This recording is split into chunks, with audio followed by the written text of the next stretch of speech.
ओम नमो नारायण। नमस्कार दर्शक मित्रों।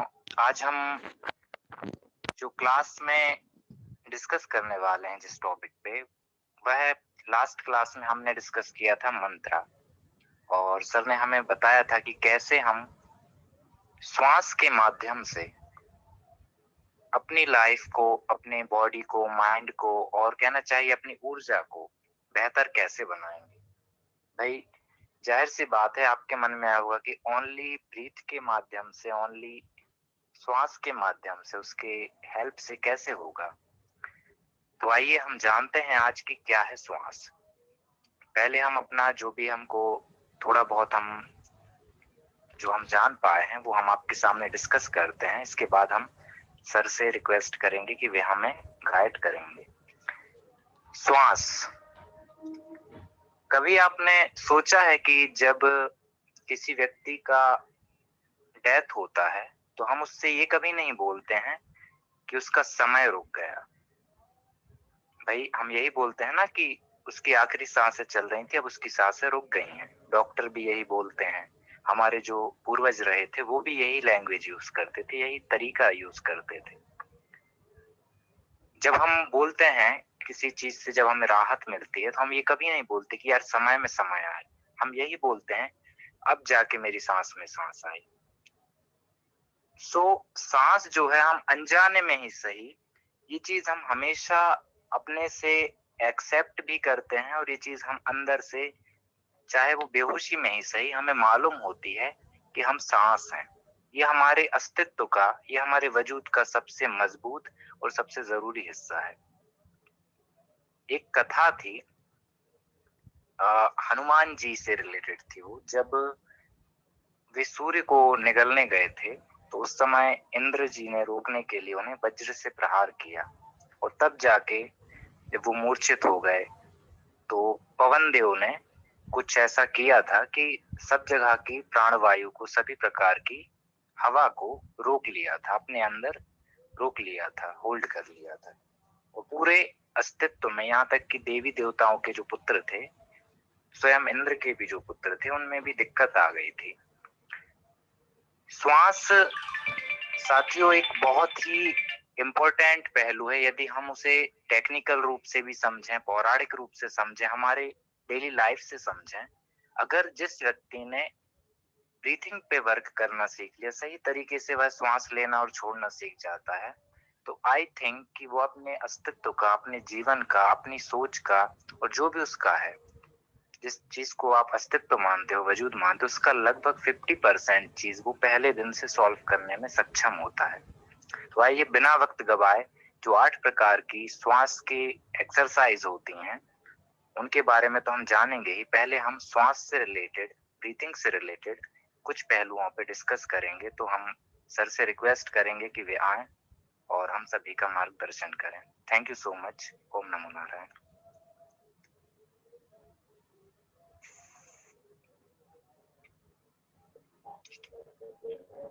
आत्म नमस्ते आप सभी को। देव शक्ति हीलिंग हब से हम रुद्राभि सिंह आप सबों का स्वागत करते हैं।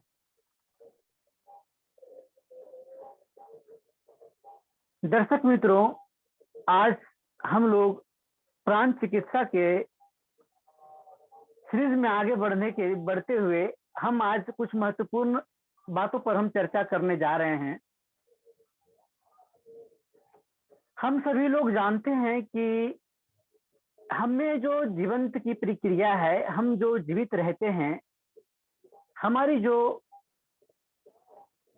जिंदगी है, या फिर हमें जो समय समय पर जो ऊर्जा मिलती रहती है, जिसे हम सार्वभौमिक ऊर्जा भी कहते हैं, जिसे हम रेखीय ऊर्जा भी कह लें, जिसे हम ब्रह्मांड की वो शक्तियों का हम बात करें जिससे कि समस्त प्राणियों में जीवन फैला हुआ है। और वही ऊर्जा वही मेन वजह है कि जिस वजह से हम जीवित रहते हैं और हम अपनी चिकित्सा को स्वयं कर पाते हैं। दर्शक मित्रों, कई बार क्या होता है कि मान लीजिए हम जैसे भी चल रहे हैं, जैसे भी हम जिंदगी जी रहे हैं, कभी कभी लगता है कि अगर हम में कोई भी कमी आ जाती है, कोई भी प्रॉब्लम आ जाती है, तो जब हमें एक्स्ट्रा एनर्जी की आवश्यकता होती है, जब हम उस ऊर्जा की आवश्यकता होती है, तो हम अल्टरनेटिव टेक्निक्स को इस्तेमाल करते हैं। और वो जो ऊर्जा हम में समाहित होती है, और जो ऊर्जा हमें हील करती है, और जो ऊर्जा हमें पोटेंशियल देती है, वो है आपका प्राण ऊर्जा।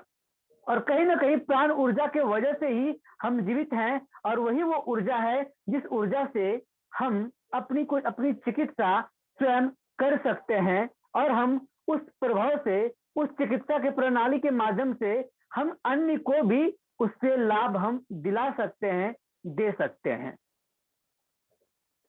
जैसे कि मान लीजिए कि हम श्वास लेते हैं, तो श्वास लेने के दरमियान में आप क्या ले रहे हो? हमें लगता है कि हम खुले वातावरण में श्वास ले रहे हैं, तो हम हवा श्वास ले रहे हैं, यानी कि एयर श्वास ले रहे हैं। उसमें से ऑक्सीजन भी होंगे, नाइट्रोजन भी होंगे, अलग अलग प्रकार के गैसेस उसमें मिश्रित होंगे, लेकिन उसमें जो सूक्ष्म मात्रा में जो प्राण वायु है, जो प्राण ऊर्जा है, वह भी हम अपने अंदर उसको भी लेते हैं अपने अंदर, और वही जो है हमारे 72,000 नाड़ियों में स्वचालित होती है, और वो 72,000 नाड़ियों में रोटेट करते हुए वो हमें हील करती है, वो हमें ऊर्जान्वित करती है। और यही वो प्राण ऊर्जा हमारे बॉडी के जो 5 महत्वपूर्ण कोष हैं, जो कि कह सकते हैं कि शरीर का जो महत्वपूर्ण पड़ाव, जो हमारे शरीर के भिन्न भिन्न हिस्सों में, भिन्न भिन्न मामलों में, भिन्न भिन्न आयामों में जो हमारी मदद करती है, जो हमारी सहायता करती है, वह जो है आपका 5 प्रकार का कोष, वो जो प्राण कोष है, वो आपके प्राण ऊर्जा को समर्पित होता है। साधक मित्रों, हम सभी लोग जानते हैं कि यदि हमें साधना मार्ग में सफलता चाहिए, यदि हम आगे बढ़ने के मार्ग में यदि हमें सफलता चाहिए, यदि हम स्वयं को ईश्वरत्व तक यदि पहुंचाना है, स्वयं को अगर शिवत्व तक पहुंचानी है, तो उसके लिए हमें क्या करनी होगी? उसके लिए हमें अपनी ऊर्जा की प्राण प्रतिष्ठा करनी पड़ेगी। हम जो उस ऊर्जा से जो एकाकार होते हैं, वह ऊर्जा जो हम अपने अंदर सृजित करते हैं, वह ऊर्जा कोई और नहीं, वह आपके अंदर प्राण ऊर्जा को ही आप प्राण प्रतिष्ठित करते हैं, प्राण ऊर्जा को ही एकाकार करते हैं। और इन प्राण ऊर्जा को आप उसे सम्मिलित करने के लिए, आप उसे संचय करने के लिए, आप उस शक्ति से एकाकार होने के लिए आपको सर्वप्रथम जो गुजरना होता है, वो गुजरना होता है प्राणायाम से। प्राणायाम, प्राणायाम क्या है? इससे पहले हम एक बात महत्वपूर्ण कड़ी जानना चाहेंगे कि यदि हमें साधना मार्ग में, यदि हमें तंत्र मार्ग में भी यदि हमें आगे बढ़नी है, तो पहला जो मार्ग है वो है अष्टांग योग की परिभाषा, जिसमें से कि 8 प्रकार के योगों का विशेष महत्व है। उस अष्टांग योग में एक योग आपका प्राणायाम की उसमें महत्वपूर्ण भूमिका है। और इस प्राणायाम में, प्राणायाम जो है इसका तात्पर्य है कि प्राण के विभिन्न आयाम। दोस्तों, आप लोगों को लग रहा होगा कि मैं प्राणायाम के बारे में आज हम बात कर रहे हैं, लेकिन प्राणायाम के बारे में आप सभी लोग जानते होंगे। इवन जो हम 8 प्रकार की प्राणायाम की प्रक्रिया दिन ब दिन हम चर्चा करेंगे आपके साथ, एक इस प्राणायाम के ऊपर हम डिस्कशन करेंगे, ये आप अवश्य जानते हैं, इवन आप करते भी हैं। आप प्रत्येक दिन ये एक्सरसाइज के रूप में उपयोग करते हैं, लेकिन क्या आप जानते हैं एक प्राणायाम की विधि से आप जो भी चाहते हो आप अपनी ओर अट्रैक्ट कर सकते हो? क्या आप जानते हैं आप प्राणायाम की विधि द्वारा आप अपने सबकॉन्शियस माइंड को प्रोग्रामिंग कर सकते हैं। आप जो कुछ भी डिजर्व करना चाहते हो आप उसे अपनी ओर अट्रैक्ट कर सकते हैं इसी प्राणायाम के माध्यम से। हम में से सभी लोग प्राणायाम करते हैं, लेकिन प्राणायाम के पीछे का जो रहस्य है उस रहस्य से हम वंचित रह जाते हैं, और इसी रहस्यों पर खुलासा करने की हम कोशिश करेंगे। हम प्रत्येक प्राणायाम में हम एक एक संकल्प को स्थित करेंगे, क्योंकि दोस्तों पता है आपको कि डिटर्मिनेशन, जो संकल्प की शक्ति है, कुछ भी आप करते हैं, अगर आपको ग्रोथ चाहिए, यदि आपको बिजनेस में ग्रोथ चाहिए, यदि आपको करियर में सफलता चाहिए, यदि आपको फाइनेंशियल में फ्रीडम चाहिए, तो सबसे पहले आपको आपका गोल सेट करनी होती है। सबसे पहले आपको आपका टारगेट फिक्स करनी पड़ेगी कि आपको क्या अचीव करनी है। तो उसके लिए आपको सबसे पहले आपका डिटर्मिनेशन ताकतवर होनी चाहिए, आपका दृढ़ संकल्प मजबूत होनी चाहिए। तो वो जो डिटर्मिनेशन है, वो जो संकल्प है, और ये जो दृढ़ संकल्प की जो परिभाषा है, इस संकल्प को एक नए आयाम में हम प्राणायाम के साथ उसे हम जोड़ेंगे, और प्राणायाम के माध्यम से हम उसके साथ हम अपनी ओर हर चीज को अट्रैक्ट करने के लिए हम उस यात्रा में अग्रसर होंगे। और यह जो हमारी यात्रा होगी, प्रत्येक प्राणायाम के माध्यम से हम एक शिव संकल्प को ऐड करेंगे। हम अभी आपके साथ एक स्क्रीन शेयर कर रहे हैं, इसमें से आप 8 प्रकार की क्रियाओं को आप देखेंगे कि 8 प्रकार की क्रिया कौन कौन सी है। उसमें से कुछ क्रिया के बारे में आप सभी जानते होंगे, लेकिन इसकी जो मूल चीजें हैं उसके बारे में हम लोग अनजान हैं, उसी के ऊपर हम लोगों को मूल चर्चा है। आप देख पा रहे हैं प्राणायाम की संपूर्ण 8 प्रक्रिया, इसमें से अष्टांग योग के प्राणायाम का विशेष महत्व है, जो शरीर के प्राणमय कोश को शुद्ध करता है। पहला है आपका भस्त्रिका, दूसरा है आपका कपालभाति, तीसरा है आपका बाह्य, चौथा है आपका उज्जैनी, पांचवा है आपका अनुलोम विलोम, छठा है आपका भ्रामरी, एंड सातवां है आपका उद्गीत, एंड 8वां क्रिया है आपका प्रणव। यहाँ पर जो तीसरा जो क्रिया है दोस्तों, यह बाह्य क्रिया में यहाँ पर हम त्रिबंध को इंक्लूड करेंगे, क्योंकि त्रिबंध वो क्रिया होगी जिस क्रिया के माध्यम से, जिस त्रिबंध क्रिया के माध्यम से हम मूलबंध भी लगाना सीखेंगे। अर्थात हम अपने मूलाधार चक्र की ऊर्जा को, हम अपने रूट चक्र की ऊर्जा को अपने अपर चक्र में उसको स्थित कर पाए, उसके लिए हम प्रयासरत करेंगे, उसके लिए हम प्रयास करेंगे कि हम अपने मूलाधार चक्र की ऊर्जा को कैसे हम अपने मूल ऊर्जा तक पहुंचाएं, यानी कि उसे अपर यात्रा की ओर ले चले, अपर चक्रों तक पहुंचा पाए। और यहाँ पर जो 3 प्रकार के जो बंद होंगे, महाबंध जिसको हम कहते हैं, इस महाबंध के माध्यम से आप अगर चाहेंगे, यदि आपके पास यदि डिटर्मिनेशन की क्षमता है, यदि आप दृढ़ संकल्प रख सकते हो, तो यकीन मानिए कि आप अपने सबकॉन्शियस माइंड को आप प्रोग्राम कर पाएंगे। आपको जो कुछ भी आपको आसपास के जीवन में चाहिए, जैसा भी आप चाहते हैं, आप उस विचार को आपके माइंड में प्रोग्राम कर पाएंगे। लेकिन ये कैसे होगा, इसको हम थोड़ा सा चर्चा करना चाहेंगे। जो होगा क्या है कि जो हमारा ब्रेन का जो पार्ट है, conscious brain and subconscious brain, इसमें से कॉन्शियसनेस हमारे सबकॉन्शियस माइंड को विचार को इम्प्लांट करने नहीं देता। अगर हम कोई भी बात कहते हैं तो हर बात में क्या करता है हमारा कॉन्शियसनेस, वो उसमें तर्क लगा देता है, और वही तार्किक बातें क्या होती है कि हमारा सबकॉन्शियस माइंड उसे स्वीकार नहीं कर पाता, उसे अस्वीकार कर देता है। तो इस अस्वीकार की प्रक्रिया में हम क्या करते हैं, जब यह हमें अस्वीकार कर रहा होता है, तब हम क्या करेंगे, कैसे हम अपने सबकॉन्शियस माइंड को प्रोग्रामिंग कर पाएंगे, थोड़ा हम इसके ऊपर चर्चा करेंगे। जरा सोचिए आप कि यदि आप श्वास ले रहे हैं तो आपका कॉन्शियस ब्रेन क्या करेगा, एक्टिव रहेगा, वो तर्क लगाने की क्षमता रखेगा। यदि आपने सडनली अपने श्वास को रोक दिया, हम ये नहीं कह रहे हैं कि आप अपने श्वासों को पूरा होल्ड करके रखिए।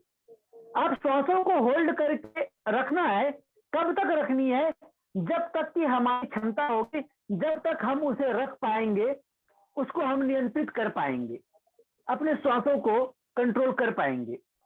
क्या होगा कि जब आप श्वासों को रोकेंगे, चाहे बाह्य की ओर चाहे आप आंतरिक की ओर, यानी कि जब हम बाह्य कुंभक करेंगे तो श्वासों की हम आउटर ओर, मतलब कि अपने बाहर में हम अपने श्वासों को होल्ड करेंगे। जब हम उसको इन करेंगे तब हम करेंगे आंतरिक कुंभक। कुंभक की प्रक्रिया में क्या होगी, जब आप श्वासों को पूरी तरीके से निकाल चुके होंगे अपने शरीर के बाहर और आप श्वासों को होल्ड करके रखेंगे, तो क्या होगा, आपके बॉडी का रोम रोम, आपके बॉडी का एक एक सेल किस चीज का डिमांड करेगा, तो हमें ऑक्सीजन चाहिए। और इस डिमांड में क्या होगा कि आपका जो कॉन्शियस ब्रेन है उसके ऊपर बाईपास हो जाएगा, वो जो है डाइवर्ट हो जाएगा। उसको यही पता नहीं चलेगा कि हमें ऑक्सीजन कहां से मिलेगा, हम अपने अंदर ऑक्सीजन की पूर्ति कहां से करेंगे। वो डाइवर्ट हो चुका होगा उस समय, क्योंकि आपके रोम रोम को, आपके एक एक अंग को, आपके एक एक बॉडी पार्ट को, आपके एक एक सेल्स को उस समय ऑक्सीजन की आवश्यकता है। और उस समय यदि उसको ऑक्सीजन की आवश्यकता है तो आपका कॉन्शियसनेस डाइवर्ट हो चुका होगा।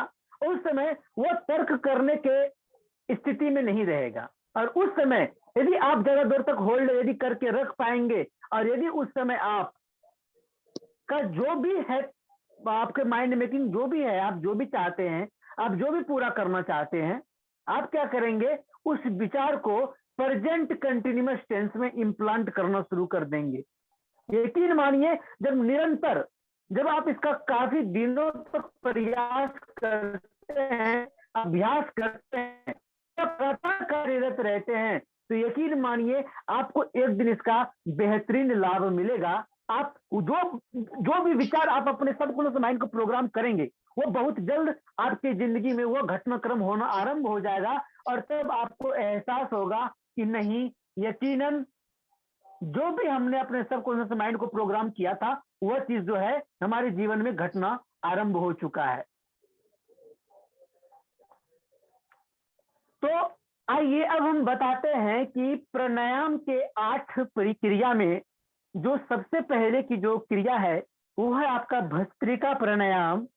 भस्त्रिका प्राणायाम के बारे में हम बताना चाहेंगे कि यह प्राणायाम का बहुत ही ज्यादा महत्वपूर्ण स्थान है। कहा जाता है कि भस्त्रिका प्राणायाम करने से बच्चे के माइंड में विकास शुरू हो जाती है, हमारा ब्रेन स्वचालित होता है और हमारा ब्रेन ऊर्जान्वित होता है। इवन कह सकते हैं कि हमारा जो याददाश्त की कैपेसिटी होती है, हमारा जो स्मरण शक्ति है, उसमें वृद्धि होती है। भस्त्रिका प्राणायाम का विशेषकर जो आपको लाभ मिलने वाला है वो आपको रक्तचाप और हृदय में,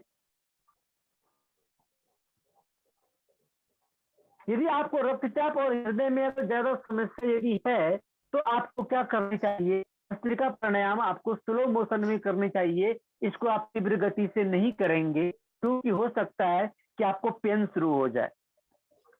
दूसरी बात कि इसका जो लाभ है, ये आपके जो रेस्पिरेटरी सिस्टम है, आपके रेस्पिरेटरी सिस्टम को पूरी तरीके से ये सुरक्षित करता है। आपको पर्याप्त मात्रा में, आपको यदि प्राण वायु यदि नहीं मिल पा रहा तो आपके बॉडी को प्राण वायु पर्याप्त मात्रा में पहुंचाएगा। आपके प्राण ऊर्जा को, आपके मन को स्थिर करते हुए, आपका प्राणोत्थान करते हुए आपकी कुंडलिनी जागरण की यात्रा में आपको अग्रसर करेगा एवं आपकी मदद करने में सार्थक करेगा। यह प्राणायाम, यह प्रक्रिया, यह क्रिया, यदि कह सकते, यदि आप कोई साधना, यदि आप अपने सिद्धि की ओर अगर अग्रसर हो, यदि आप साधना और सिद्धि की ओर यदि अग्रसर हो, तो हमें अपने शुद्धिकरण के लिए, हमें अपने उत्थान के लिए, हमें प्रत्येक दिवस भस्त्रिका प्राणायाम कम से कम 11 टाइम्स आपको करने चाहिए और अवश्य करने चाहिए। लेकिन करेंगे कैसे? सामान्य प्राणायाम हम नहीं करेंगे जो पूरी दुनिया करते आई है, जो हमने सीखा है। थोड़ा सा एक नए अंदाज में पेशकश है, एक नए अंदाज में इसको हम करना चाहेंगे। क्योंकि देखिए, जिस समय आप प्राणायाम की क्रिया कर रहे होंगे, जब आप प्राणायाम की क्रिया कर रहे होंगे तो उस समय आपका चेतना जो है वो पूरी तरीके से आपके प्राणायाम पर केंद्रित होगा। आपका कॉन्शियसनेस किसी एक जगह पर डाइवर्ट होगा, उस समय आपका पूरा कंसंट्रेशन उस क्रिया पे होगा जो क्रिया आप कर रहे हो। और यदि उस समय जो भी आप चाहते हैं, if you want anything, just think about it, उसमें आप जो भी सोचेंगे तो उस चीज को हम अपने सबकॉन्शियस माइंड तक पहुंचा सकते हैं, वहां पर प्रोग्रामिंग कर सकते हैं। कैसे? लेकिन अब ऐसा मत सोचिएगा कि अगर हमने आज भस्त्रिका प्राणायाम किया और आज हमने एक अफर्मेशन प्रेजेंट कंटिन्यूअस टेंस में कहा तो वो कल पूरा हो जाएगा, या फिर हमने जो आज जो अफर्मेशन कही वो कल हमें कहने की आवश्यकता नहीं है।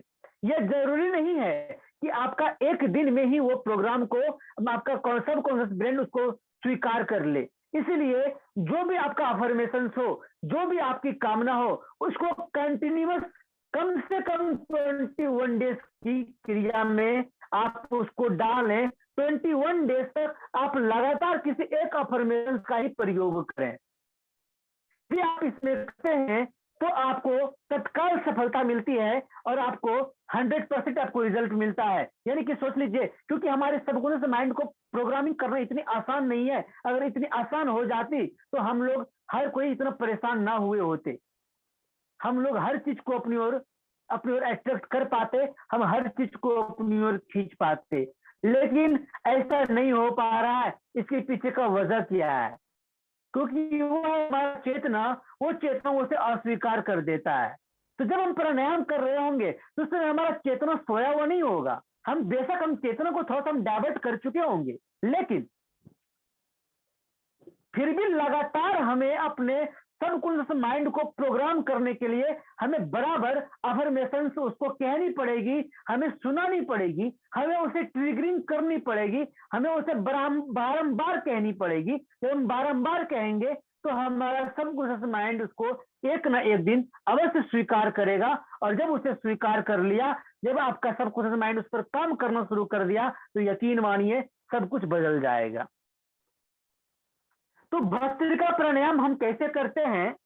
आप किसी भी ध्यान के उपयुक्त पोस्चर में आ जाइए, किसी भी ध्यान की मुद्रा में आपको आ जाना है।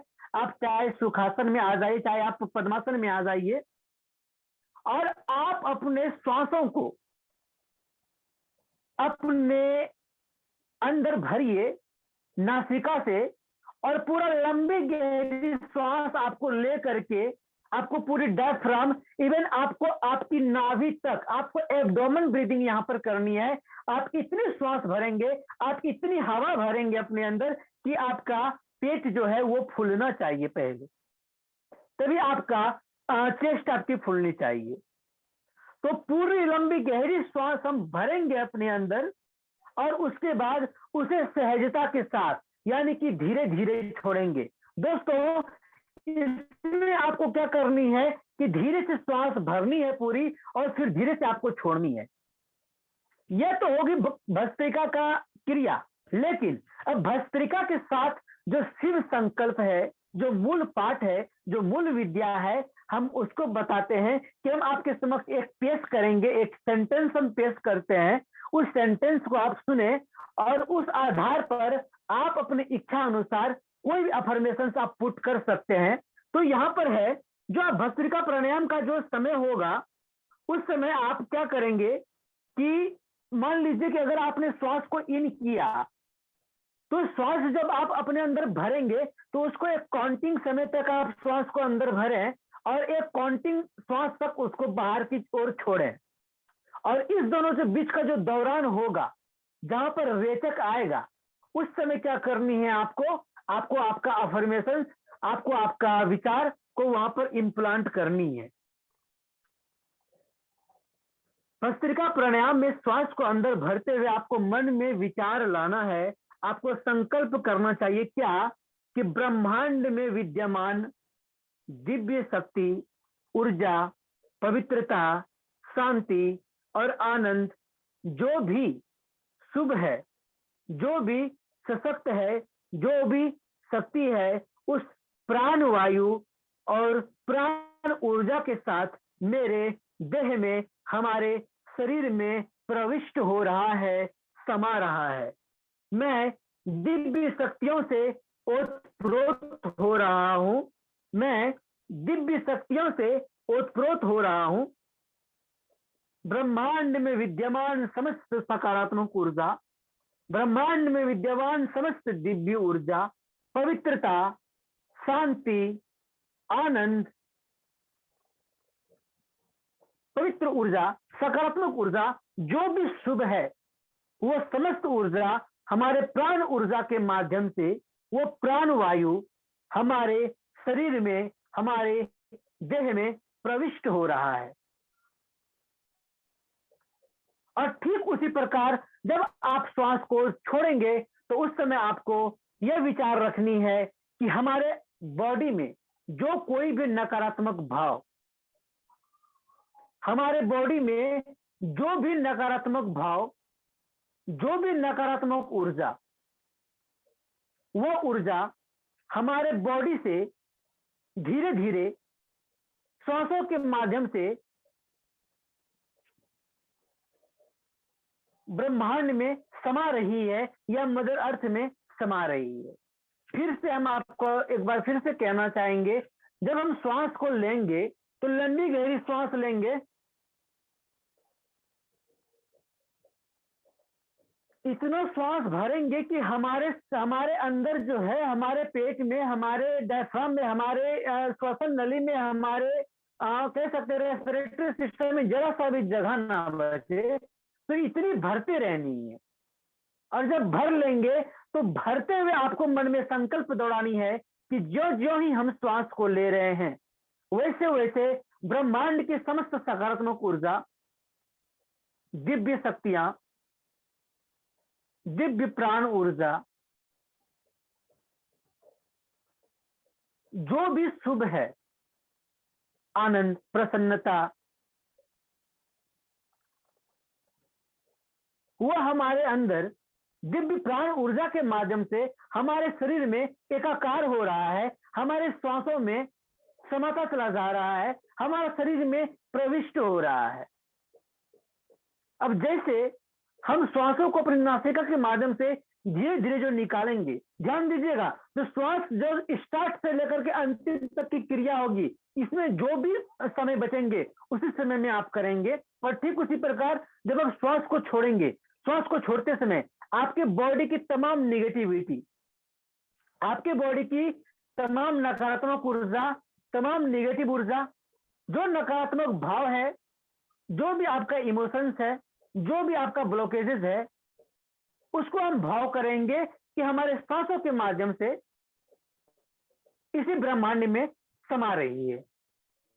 और हम अंदर से शुद्ध हो रहे हैं। श्वास को छोड़ते समय हम शुद्धिकरण करेंगे और श्वास लेंगे तो दिव्य प्राण ऊर्जा के माध्यम से हम मन जैसे सार्वभौमिक ऊर्जा से, समस्त प्राण ऊर्जा से हम अपने आप को ओतप्रोत कर रहे होंगे, हम अपने आप को रिचार्ज कर रहे होंगे, हम अपने आप को सक्षम बना रहे होंगे। तो ये एक नॉर्मल आपका संकल्प हो गया, जिस संकल्प के माध्यम से आप अपने आप को रिचार्ज करते हैं, आप अपने आप को चार्ज करते हैं। अब यहां पर आप जो श्वास को ले रहे हैं और श्वास को जो आप छोड़ रहे हैं, तो यहां पर श्वास को लेते समय आपको जो कुछ भी चाहिए हम उसका आवाहन कर सकते हैं, और जो हमें छोड़नी है उसका हम निराकरण कर सकते हैं। लेकिन भस्त्रिका के बाद जो ही हम बाह्य पर आएंगे और वहां पर जब हम त्रिबंध से एकाकार करेंगे, जब हम त्रिबंध को जानेंगे, त्रिबंध की मूल क्रियाओं को जानेंगे, और जब हम मूल बंध लगाकर जब हम अपनी कुंडलिनी ऊर्जा को ऊपर उठाने का प्रयास करेंगे, तो वहां पर हम ऐसे अफर्मेशंस को पुट करेंगे जैसे कि जिस चीज को हम डिजर्व करना चाहते हैं, जिस चीज को हम स्वीकार करना चाहते हैं। तो आज के लिए इतना ही, चूंकि सभी लोगों को जूम पर ज्वाइन होने में लेट हो जाता है, जबकि 10 बजे से हमारा क्लास प्रत्येक दिन आरंभ हो जाना है और ऑलरेडी समय आउट हो चुका है, मात्र 4 मिनट बचा है। तो इसी प्रकार से हम लगातार 8 क्रिया के साथ हम उसके बाद पंचकोशी साधना पर आएंगे। पंचकोशी साधना के बारे में हम केवल आपको ज्ञान या केवल हम आपको विज्ञान के बताने के बारे में हम नहीं बात कर रहे।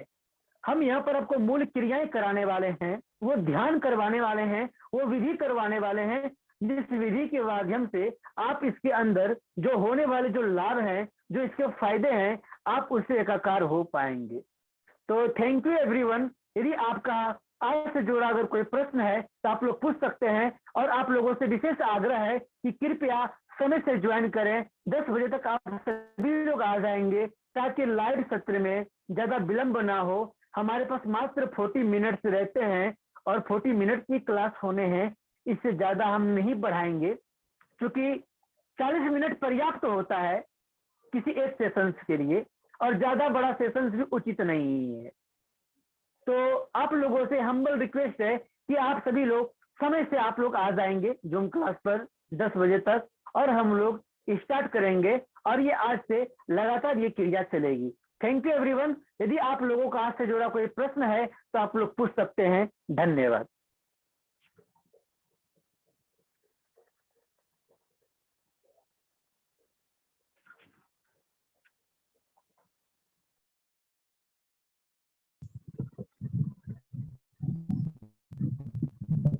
Good evening sir.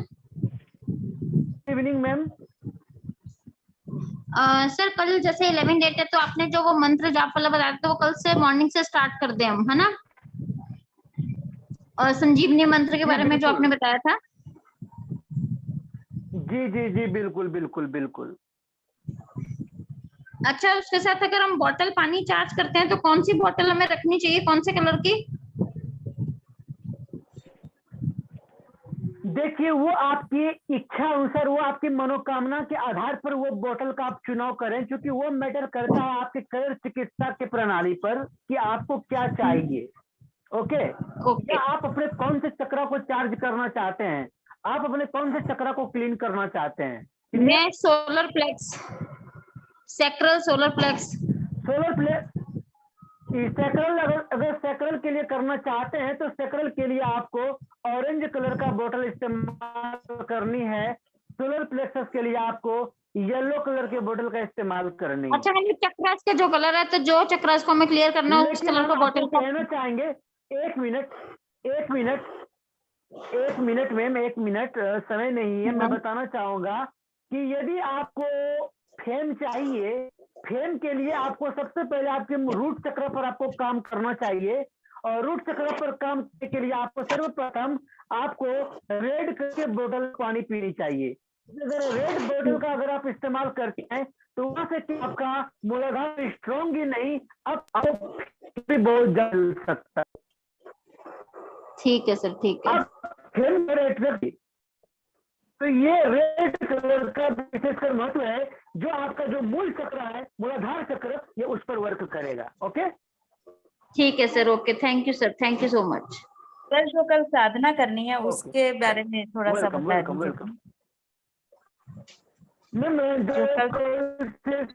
कल जो कृष्ण महाकाली की साधना स्टार्ट होने जा रही है, तो साधना के लिए अगर किसी को कुछ जानकारी चाहिए तो वो मुझसे डायरेक्ट बात कर लीजिए, आप फोन पर बात कर लीजिए हमसे, हम जैसे आप कर सकते हैं या बात कर सकते हैं, क्योंकि तुरंत ही मीटिंग समाप्त होगी।